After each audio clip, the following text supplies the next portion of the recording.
When did you realize you were dating an idiot? When I was 25, I dated a guy named Derek for 6 months. He was charming, good-looking, and worked in finance. On paper, he seemed perfect. The red flag started small. During our second date, we walked past a museum and he said, "I don't get why people waste time looking at old stuff. Like, who cares what happened before we were born?" I laughed, thinking he was joking. He wasn't. When we went to see a movie about World War II, he leaned over halfway through and whispered, "Wait, this really happened?"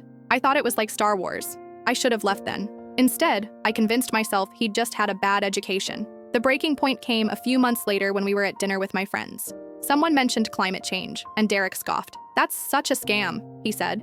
"If the Earth is getting warmer, why was it cold last winter?" My friend Mia, who has a PhD in environmental science, tried to explain the difference between weather and climate. Derek interrupted her. "Look, I work in finance. I understand data, and the data doesn't add up. The Earth has been around for millions of years. You think some car exhaust is going to hurt it?" Mia blinked. "Derek, the Earth is billions of years old, not millions." Derek laughed condescendingly. "Billions? That's impossible." "Why?" I asked.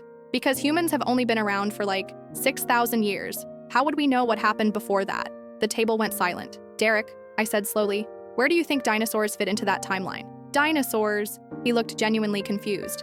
"Those are made up, like dragons." My friend Josh nearly choked on his wine. "Made up?"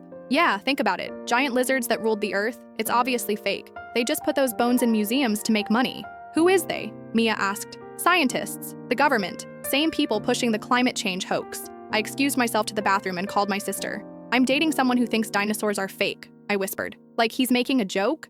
"No, he's completely serious. He also didn't know World War II happened." "Oh, honey," she said, "you need to run." When I got back, Derek was explaining why evolution was just a theory. That night, I tried to have a serious conversation with him. "Derek, these aren't matters of opinion. They're established facts." He got defensive. "Just because I don't buy into everything they teach in schools doesn't make me stupid. I think for myself. But you can't just reject science and history." "Why not? Why should I trust some professor over my own gut instincts?" I stared at him. This wasn't about education. This was about a fundamental inability to distinguish between reality and his own random thoughts.